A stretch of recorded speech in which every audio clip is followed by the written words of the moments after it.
এই মুহূর্তে আরও একটা ভিডিও নিয়ে তোমাদের সামনে আমি হাজির হয়ে গেলাম। তেল দিয়ে চপচপ করেছি মাথা, কিছু মনে করো না, কিরকম জানি লাগছে, আমারই কিরকম জানি লাগছে। যাই হোক,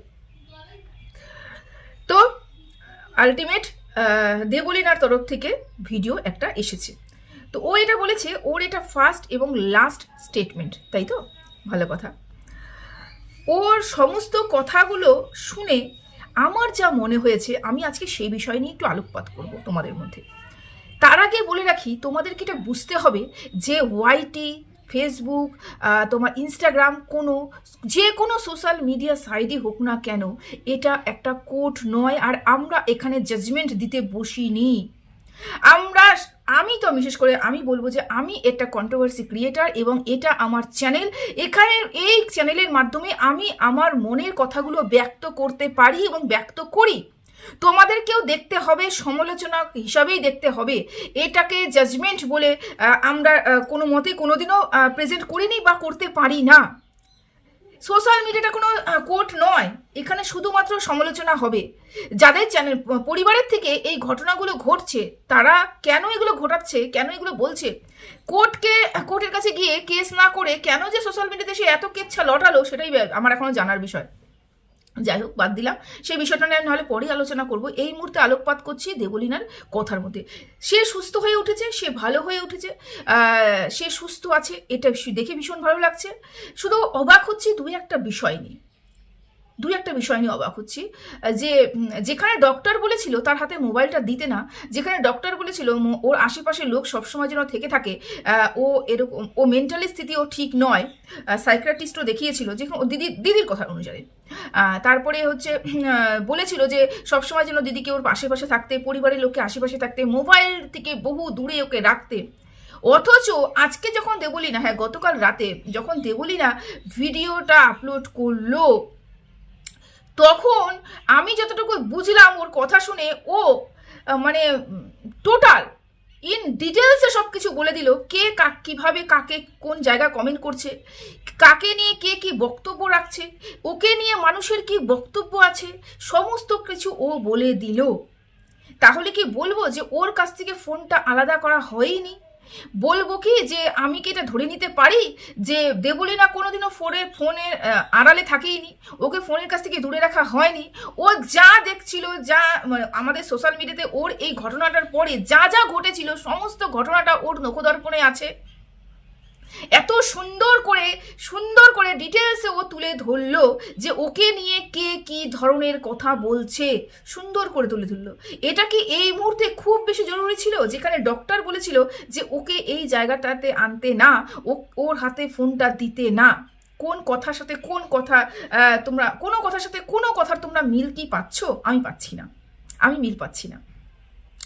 দেখো, আমি ভিডিওটা শুরু করার আগে তোমাদেরকে একটা কথা বলে রাখি, দেবলিনা আমার মিত্র নয়, দেবলিনা আমার শত্রু নয়, দেবলিনা হাজবেন্ডও আমার মিত্র নয়, দেবলিনা হাজবেন্ডও আমার শত্রু নয়। এখানে আমি কন্ট্রোভার্সি করতে বসেছি, কন্ট্রোভার্সি করব, কন্ট্রোভার্সি ক্রিয়েটার হিসেবে নিজেকে প্রতিষ্ঠিত করতে বসেছি এবং সেটাই করব। আমার কথা হচ্ছে, এখানে ওয়াইটিতে যেরকম করে কথা উঠে আসবে সেরকম করেই কথা হিসাবে, সেই কথা ভিত্তিতেই কিন্তু আমি ভিডিও করব। এটাতে তোমাদেরকে জেনে রাখা উচিত।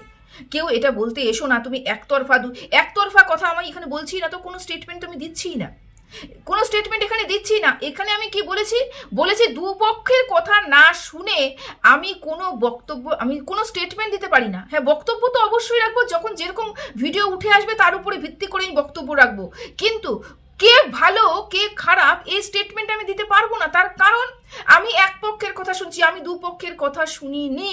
আর প্লিজ টিনার সাথে কেউ দেবলিনাকে গুলিয়ে ফেলেও না। দুটো পরিবার, দুটো মানুষ, দুজনের পরিস্থিতি দু রকমের ছিল, এটাকে গুলিয়ে ফেলো না। আচ্ছা, এবার কিছু কথা বলতে আসি। দেবলিনার পুরো ভিডিওটা শুনে আমার মনে হলো দেবলিনা ভীষণ কনফিউজড। সবার প্রথমে বলি, দেবলিনা সবার লাস্টে যেটা বলেছে, আমি চাই না আমাকে নিয়ে, আমার পরিবারের নিয়ে, আমার দিদিকে নিয়ে, আমার মাকে নিয়ে কেউ কোনো কথা বলুক।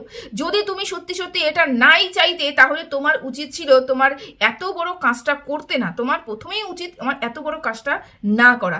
তারপরেও যখন তুমি করে ফেলেছো, এবং তোমার পরিবারের লোকের উচিত ছিল পুরোপুরি চুপ হয়ে যাওয়া, মুখে কুলু পাটা। কিন্তু তোমার সারাউন্ডিংয়ে যারা রয়েছে, প্রত্যেকটা মানুষ যারা তোমার সাথে যুক্ত রয়েছে, প্রত্যেকটা মানুষ ওয়াইটিতে বলো, ফেসবুকে বলো, ইনস্টাতে বলো, যেখানেই বলো না কেন, প্রত্যেকটা মুহূর্তেই তোমার পরিবারে, তোমার শ্বশুর বাড়ির পরিবারকে নিন্দে করেছে, হাড়ির খবর পর্যন্ত বের করেছে।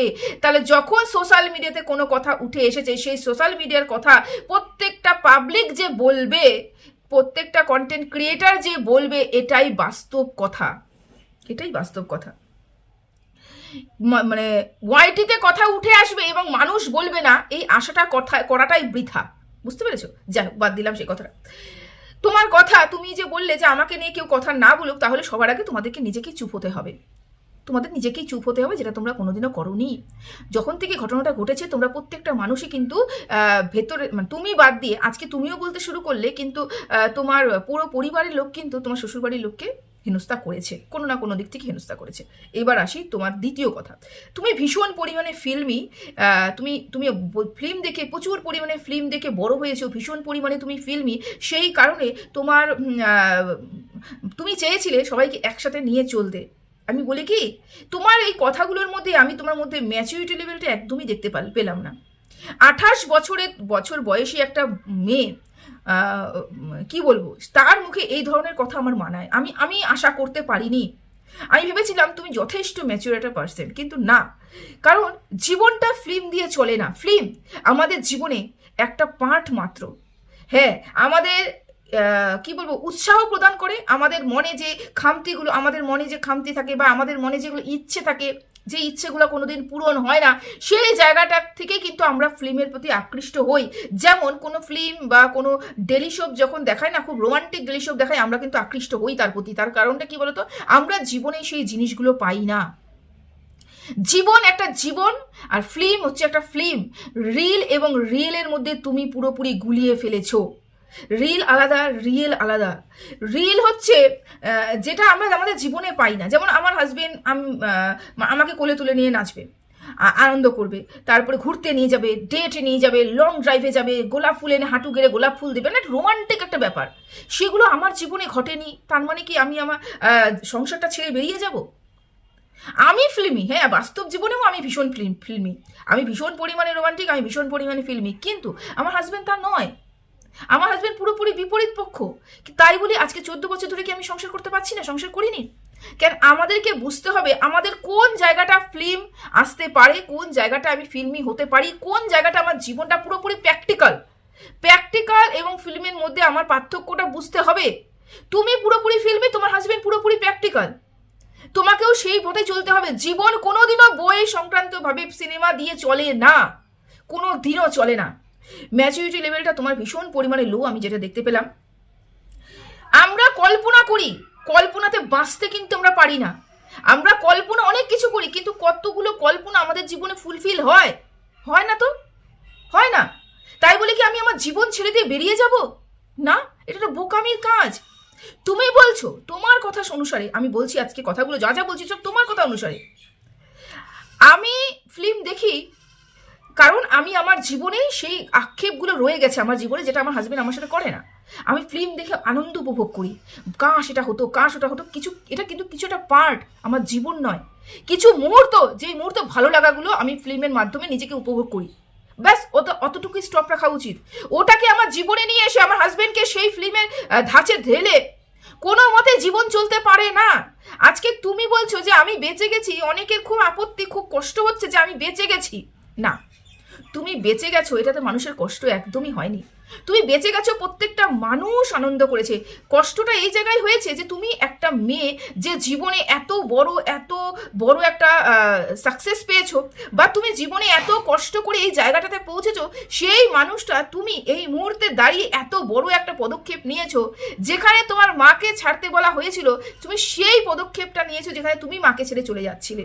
এই জায়গাটায় মানুষ খারাপ পেয়েছে। সমস্যাটা এই জায়গায় উঠেছে যে তুমি 78 পিলসকে কিভাবে বেঁচে থাকলে, এই জায়গাটা সমস্যা হয়েছে। তুমি বললে যে আমি খাবার পরে আমার অনেক কিছু বলার ছিল প্রবাহকে, সেই কারণে আমি সাথে সাথে সায়ককে মেসেজ করেছি এবং বলেছি রেকর্ডারটা অন কর, রেকর্ড কর আমি কি বলছি, কারণ তুমি চেয়েছিলে যে তোমার লাস্ট মুহূর্তের কথা প্রবাহর কাছে পৌঁছতে। এটা কি ধরনের কথা হলো? এটা কি ধরনের কথা হলো? এটা কি কোনো ম্যাচিউর পার্সন করতে পারে? পারে কি? না। তোমার মধ্যে আমি বাচপানা দেখতে পেলাম, এবং এই যে ঘটনাটাগুলো ঘটিয়েছো, এটা কোনো সিরিয়াস ম্যাটার নয়, এটা পুরোপুরি বাচপানা। পুরোপুরি বাঁচবে না। সরি টু সে, যারা দেবলীনাকে ভালোবাসো, এগুলো তোমাকে মানতে হবে, দেখতে হবে, বুঝতে হবে যে একটা ছেলে যে প্রচণ্ড পরিমাণে রিজার্ভ, প্র্যাকটিক্যাল, তার জীবনে এমন একটা ওয়াইফ জুটেছে যে সবসময় যেন ক্যামেরা অন করছে, যে সবসময় যেন তার ব্যক্তিগত জীবনটাকে ক্যামেরা তুলে ধরছে এবং পাবলিক করছে। এগুলো বুঝতে হবে। এটা বুঝতে হবে যে যেই ছেলেটা গিফট দিচ্ছে সেই গিফটগুলো আমরা দেখতে পাচ্ছি না, কিন্তু মেয়ে একটা গিফট দিচ্ছে সেগুলো আমরা দেখতে পাচ্ছি, উপলব্ধি করতে পারছি। এগুলো তোমাদেরকে বুঝতে হবে, পুঙ্খানুপুঙ্খ আলোচনা করতে হবে, বুঝতে হবে, তারপরে তো তোমরা কোনো সিদ্ধান্তে পৌঁছতে পারবে কে ভালো কে খারাপ। আমি এখানে ডিসাইড করতে বসেই নেই কে ভালো কে খারাপ, কিন্তু তুলে যা ধরা হচ্ছে সেটার বিরোধী করছি আমি। যেটা তুলে ধরা হচ্ছে এখানটায় যে ছেলে ভীষণ খারাপ, ছেলে ভীষণ খারাপ, ছেলে ভীষণ খারাপ, ছেলে ভীষণ খারাপ। আজকে দেবলীনা নিজেই বলতে বসলো যে কি আমি তো অত আমাকে প্রবাহ অতটা খারাপ কথা বলেনি, প্রবাহ বেশি খারাপ, অতটা খারাপ নয়। প্রবাহ যখন কারোর কথা শুনে তখন খারাপ হয়ে যায়। তার মানে তুমি এটা জানো, তার মানে তুমি এটা জানো তোমার হাজবেন্ড কিন্তু খারাপ নয়। কে খারাপ? পরিবেশ খারাপ, পরিবার খারাপ। তোমার হাজবেন্ডকে কেউ না কেউ, তুমি নিজেও জানো না, শাশুড়ি না জেঠি শাশুড়ি না মাসি শাশুড়ি না কাকি শাশুড়ি, তুমি বললে আমি জানি না কে, তুমি বললে তুমি জানি না। এটা তো এই ধরনের কথা হলো যে চোরের উপরে রাগ করে নিজে মাটিতে বসে ভাত খাচ্ছি, নিজে মাটিতে রেখে নিজে ভাত খাচ্ছি।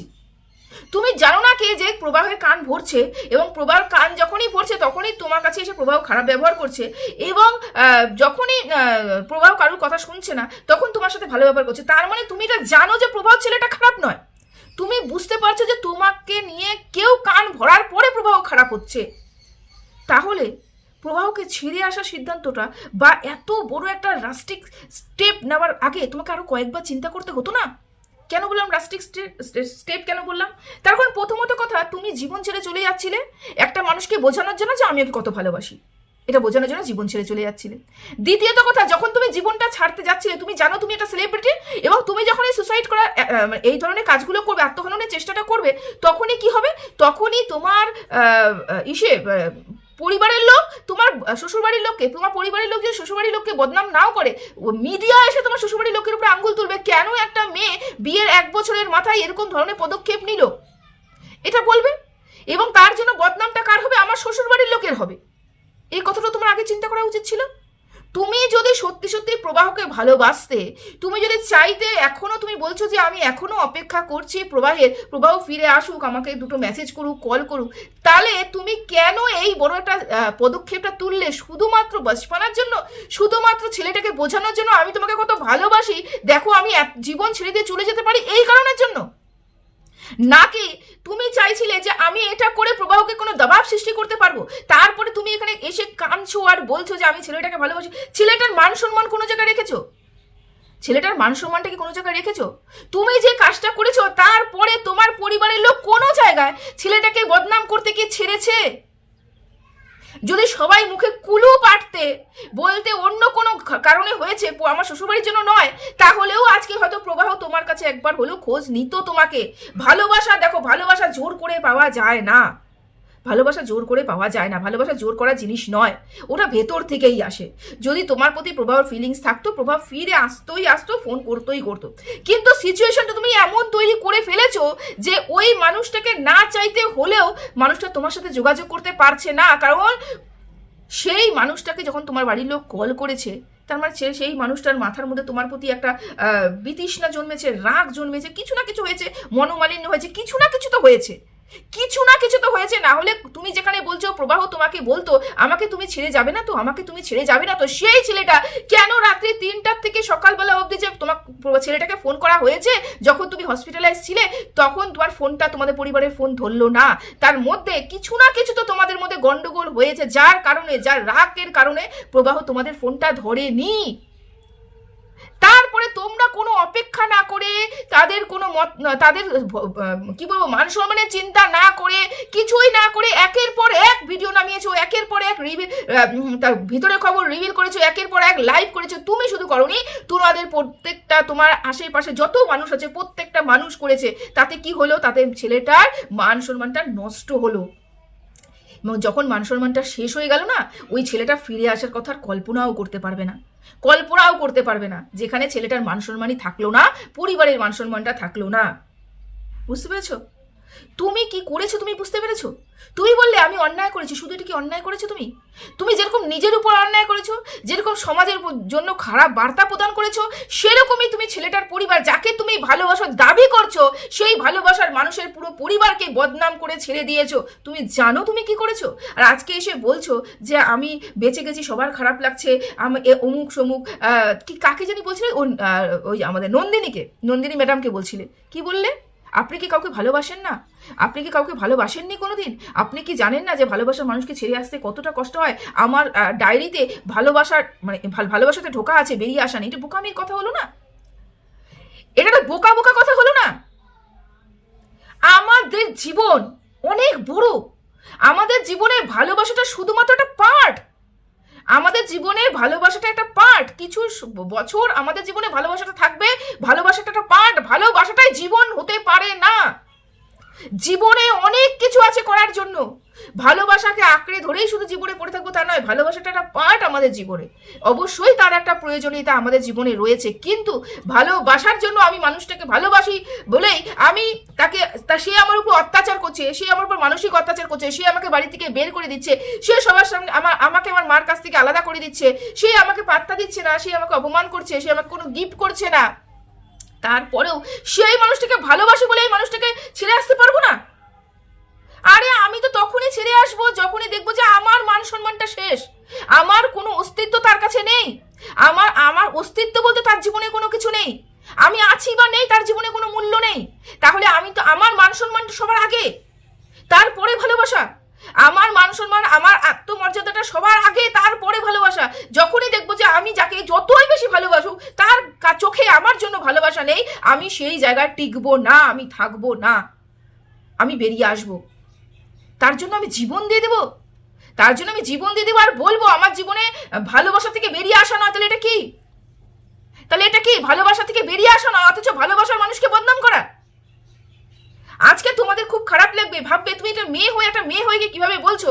বলতে বাধ্য হচ্ছি। আমি কোনোদিনও বলিনি যে কোনোদিন মানে জবে থেকে এই ভিডিওগুলো করছি আমি বলিনি যে দেবলীনা ছেলেটাকে ভালোবাসিনি, কিন্তু দেবলীনা ভালোবাসার থেকে বেশি দেবলীনা ওই ছেলেটার প্রতি অবসেসড আমার মনে হচ্ছে।